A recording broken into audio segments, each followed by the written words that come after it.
I would like to speak about generally the objectives of meditation. But before we start with the objectives of meditation, let's take a look at ourselves. Self, this S-E-L-F, self. Every morning before we go to work, before we go to school, university, I think that's what most people do. They look at the mirror. They brush their teeth, of course, they look at the mirror. When we look at the mirror, we look at ourself. This S-E-L-F, self. What is this so-called self? Isn't that important? Self is yourself, himself, themselves. Some people call this self the ego, ego, ego. Or some people call it the habitual mind, because you tend to habitually think in a certain way. Or some people call it the ego mind. Not the real mind, it's the ego mind, the egoistic mind. Many sutras said the self, this S-E-L-F, self, is the 5 aggregates. Now, people who have been listening to the Heart Sutra, the Hridaya Sutra, they would know what the 5 aggregates are, but I guess many people here, they don't understand what are the 5 aggregates. The 5 aggregates is body, perception, conception, volition, and consciousness. There's 5. Body is body. Perception, conception, volition, and consciousness is the spiritual part of it. It's the mind. So the self is a combination of the body and mind. We call it body and mind. Who are we? What is this self? It's a combination of body and mind. Any exception? That includes everything. Your body, your physical body, your skin, your skeleton, your internal organs, the material part of it, the molecules part of it, the protons, the electrons, the body cell. But other than the material part, there's also the spiritual part, That's your perception, your conception, your volition, your consciousness. When we say, I see, we are referring the self to our perception. When we say, I think, this is what I think, the self all of a sudden becomes our conception, because that's what you think. And when we say, I shall do this or that, then the self becomes volition.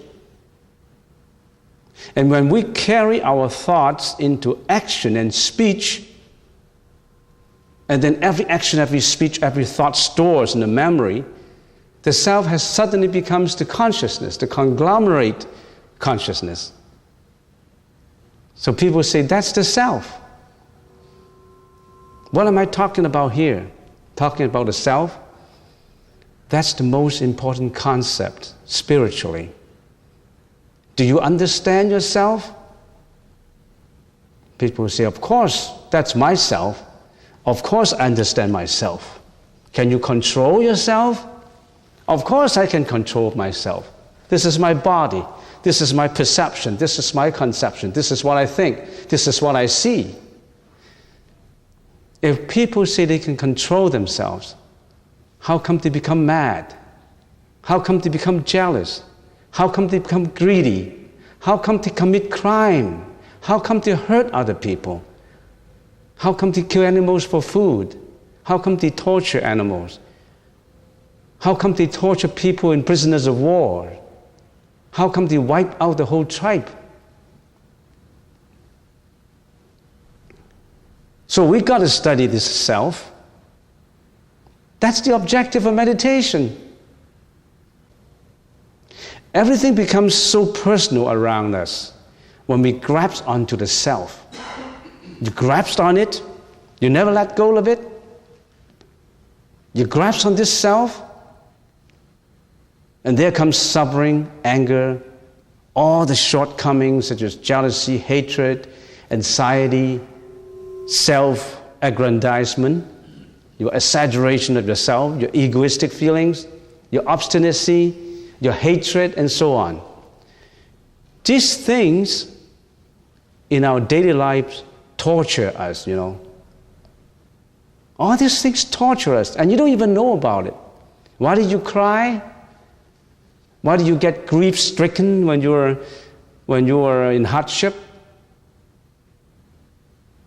These things torture you, and you don't know about it. You blame somebody else for it.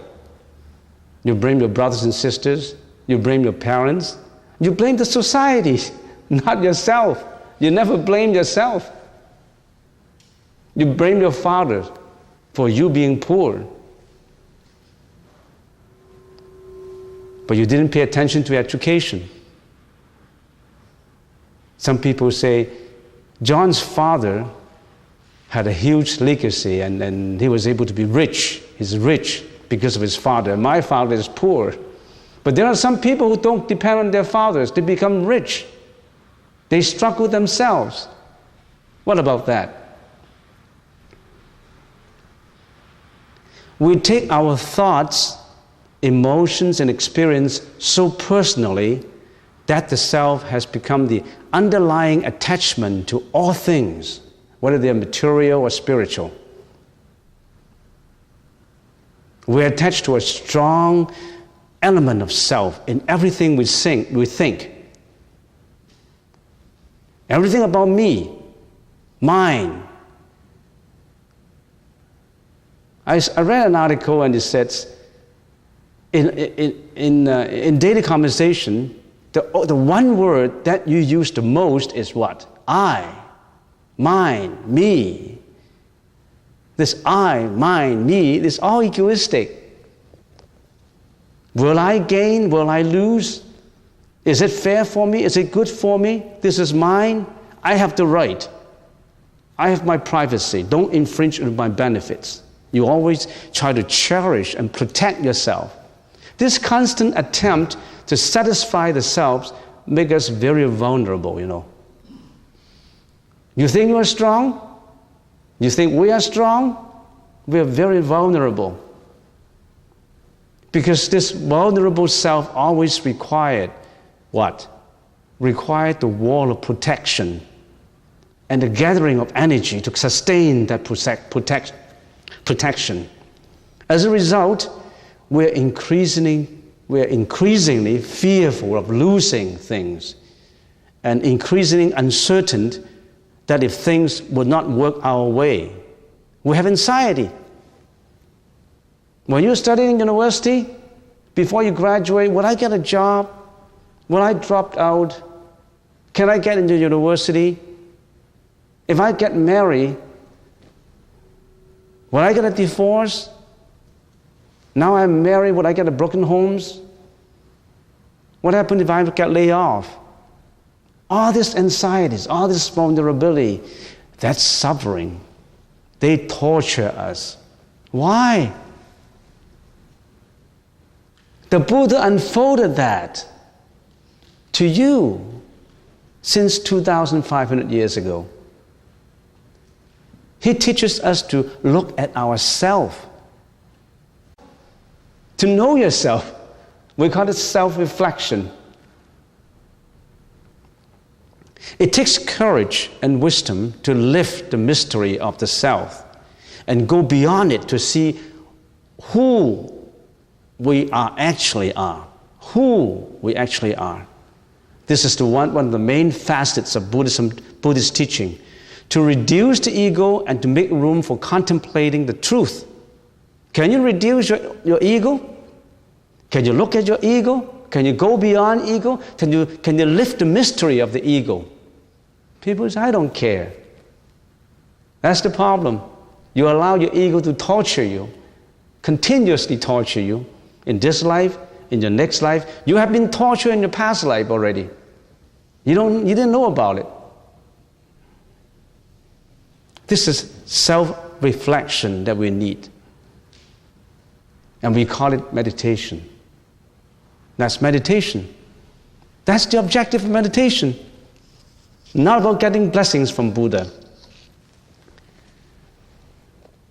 The actual practice of meditation requires us to step back, not succumbing to the momentum of the habitual mind. Your habitual mind has gotten into trouble. Your habitual mind is stereotyping. Your habitual mind is discriminating. Your habitual mind is labeling people.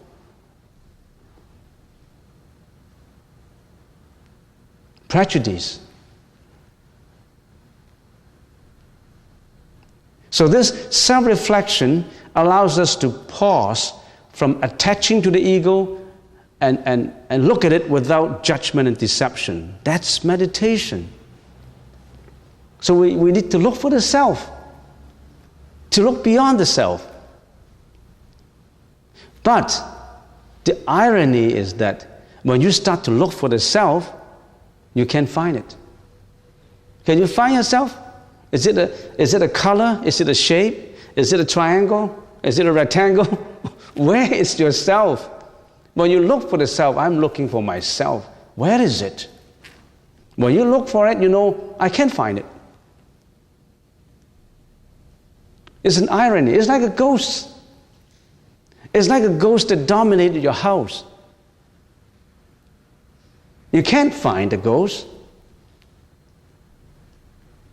But your house is tidy and neat. The bed is made, the breakfast is done, everything is clean, toilet, washroom, everything is okay. But you can't find the ghost. That ghost is haunting you. That ghost of egoism, that ghost of the polluted self is haunting you and me, and we don't know about it. Usually when we meditate on questions, on a poem, but just now we meditate on the tip of the nose. Why? Because that approach is concentration. But sometimes we take another approach. We raise questions. We raise koans, K-O-A-N, koan. We raise a question and we contemplate on it. Questions like, who is reciting the Buddha name? In the Chinese language, it is 念佛是谁? Who is reciting the Buddha name? Who is this guy, me, who is chanting? Who am I before I am born? Where were I before? All these questions come up. We use these questions to look as techniques to start to look for the self, try to understand the self.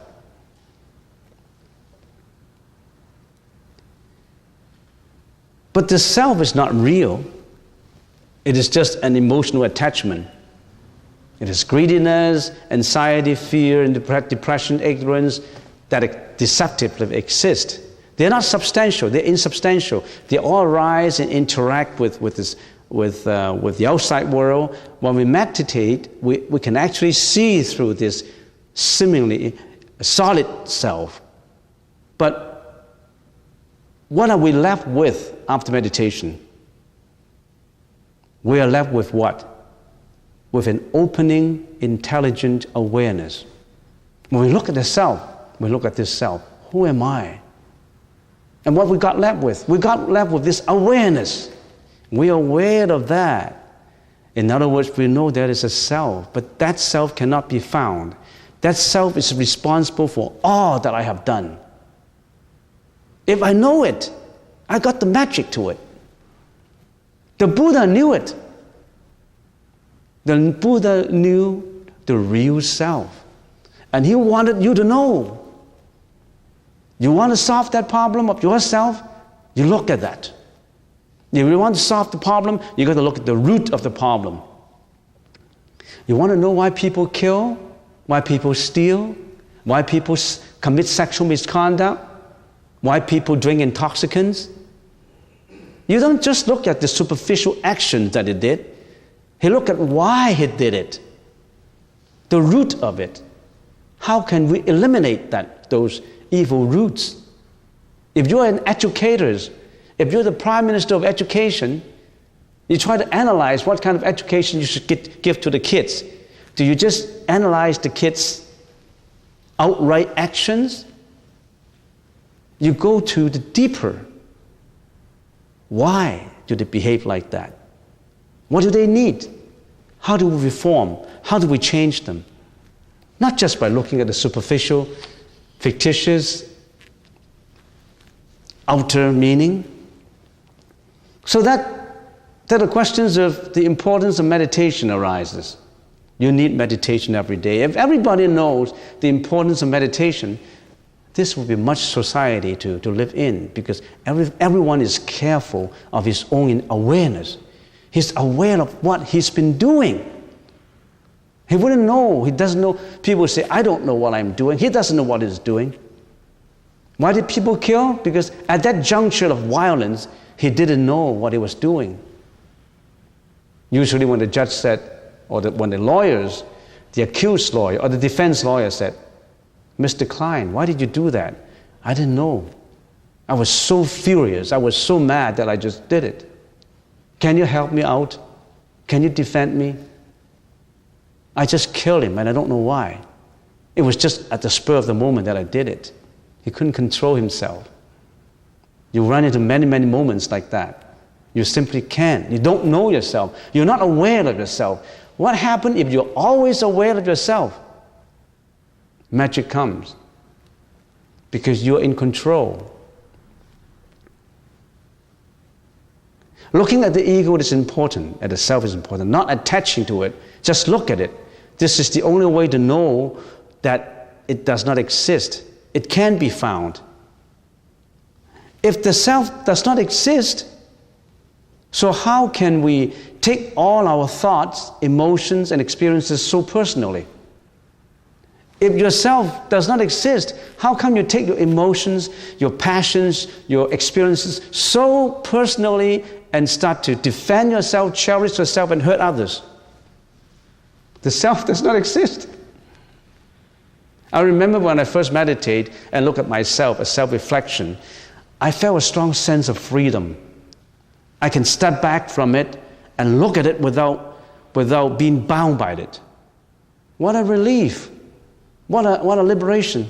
I look at myself without being bound by it. I can step back and look at it.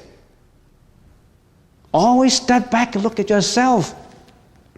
Then you become more careful. You won't commit mistakes.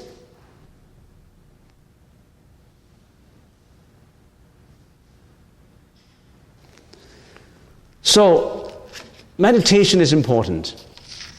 And some people say, okay, I've been meditating for a number of years, and how come I still have these wandering thoughts? I still attach to myself, and I have thoughts and emotions coming up. And thoughts and emotion, why? Why did it always come up? It's natural that your mind is always activated, thought after thought.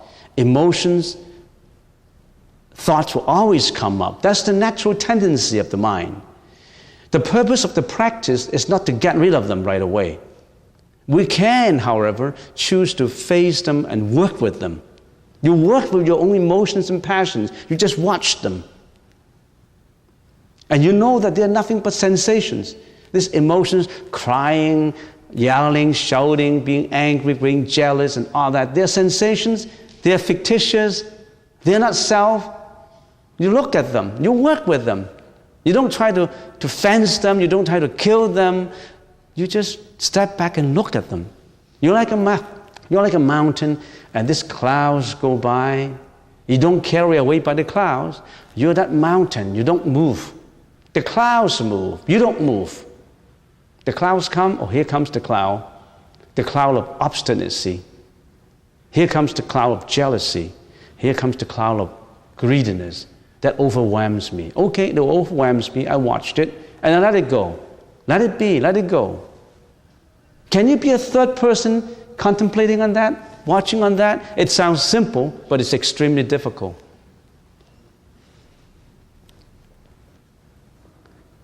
When we don't judge or discriminate, when we don't judge and discriminate these emotions and thoughts as good or bad, right or wrong, favorable, unfavorable, we can utilize them to progress on our spiritual odyssey, our spiritual path.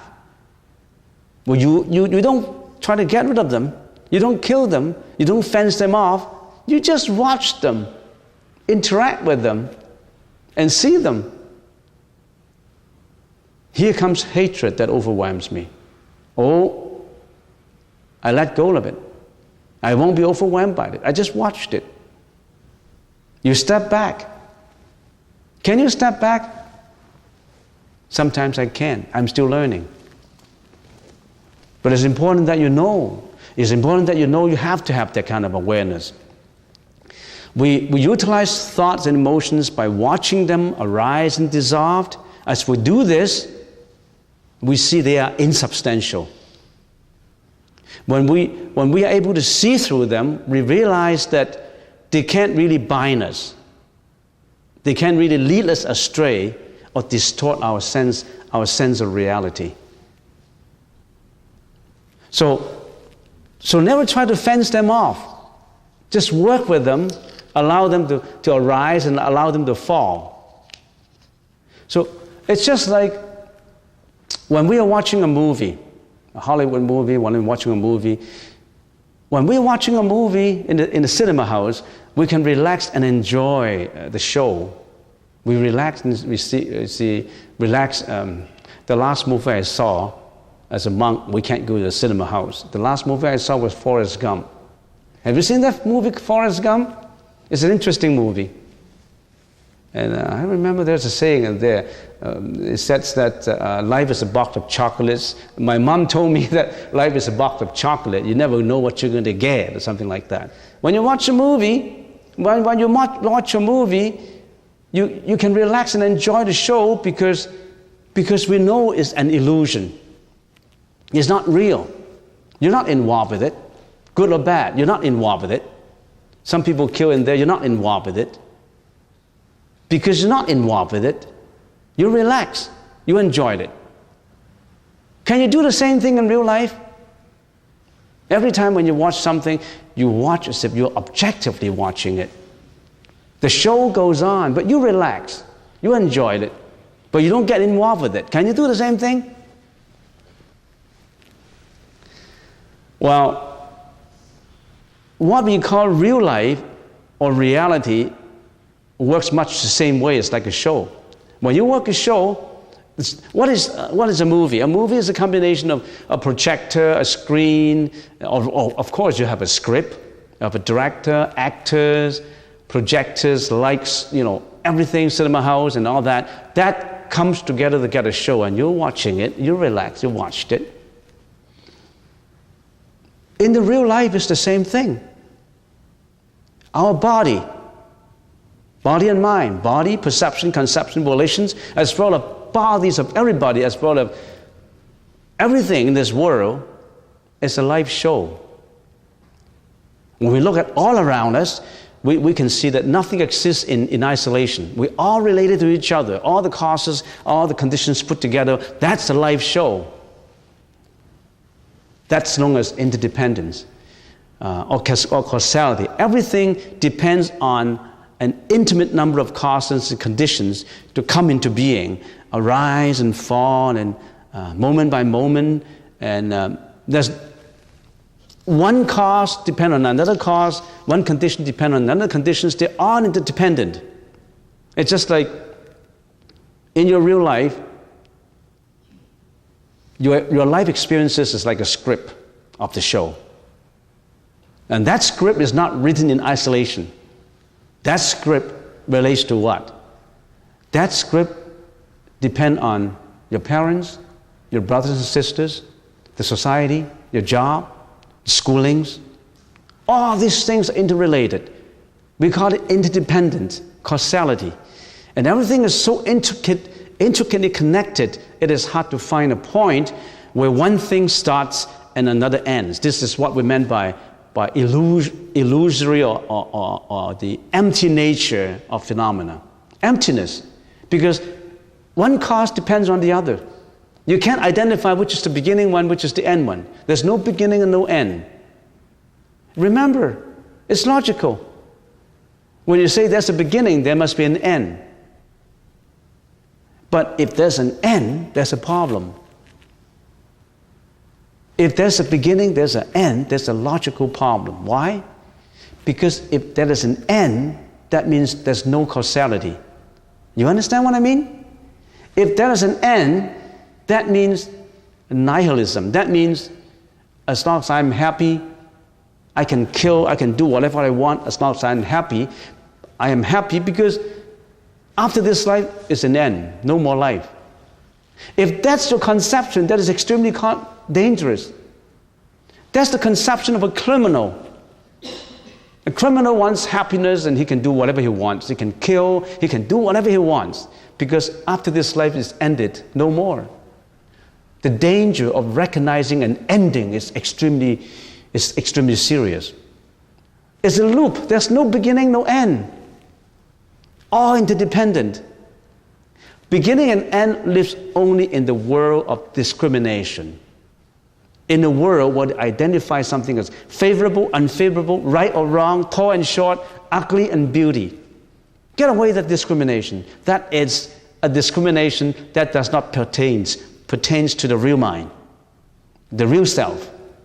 That's not the mind that the Buddha identified to us 2,500 years ago. Watching our mind can be more enjoyable than watching a movie, you know. Watching a movie, you think watching a movie is enjoyable? When you come here on every Saturday, you don't know you are doing something more enjoyable than watching a movie. Watching a movie is a third-party thing. Nothing to do with you, you pay. You pay the cinema house. I don't know how much. I forgot how much. I used to pay $3.50. How much they charge now? $8? So, watching a movie, watching your own mind is more enjoyable than watching a movie because your own mind deals with yourself, your personal experiences. And if you are successful in watching it, you will lead a better life, a happier life. You are your own director. You are your own actor. You are your own audience. You're all in one. Remember this concept? All in one, one in all. All is one, one is all. You write your own script. People say, what's the meaning of life? What is the meaning of living? Living itself has no meaning. You write your own meaning onto the script. What do you want to mean in your script? You want a meaningful life or a meaningless life? You write onto it yourself. So watching our mind can be more enjoyable than watching a movie. We don't need the projector, the screen, the light, the script, and the actors. We have our own script. This script is our own life experiences. It includes not just your karmic life. It includes also, on the bad side, the samsara. On the good side, the perfect side, the nirvana. You know the meaning of samsara and nirvana? Samsara is the reincarnation. It's submerging yourself in the sea of life and death, in the ocean of life and death. You die this life. You know, you don't have just this life, you know. You have a past, you have past lives. You have this present one life. And if you are not enlightened, you still go into samsara, life and death, you have millions of lives later. You are John and Joan, you are John this life, Joan next life, you're female this life, and you could be male next life. Depends on your karma, on what you have done. Every thought, every action in you register karmic energy. Be careful of your thought. The thought is the forerunner of your action and speech. Every action, every thought, every speech register a karmic energy in your memory, in your consciousness. You can't get away with it. You think somebody hurt you and they can get away with it? Causality would get them. Karma would get them. You think you render people benefit, you help people, and that good karma is forgotten? The recipient of your benefits could forget about you, don't care about you, but karma would repay you. I help all my friends and they all betray me. I lend them $600 and they never return them to me. I love my husband, but my husband betray me. Your love, your energy is there. It's not forgotten. It's registered. You love your son, but your son has no filial piety towards you. You've done your responsibility as a father. You register that good karmic energy in there. It does not matter. Let it be. There's a song by the Beatles, Let It Be. Is it by the Beatles? By the Beatles? That's very philosophical. Let it be, let it be, let it float. So watching your mind is more enjoyable than watching a movie. Watching a movie, you need to buy a ticket. You go to the Odeon Theater, you need to buy this ticket. What is our ticket in meditation? That ticket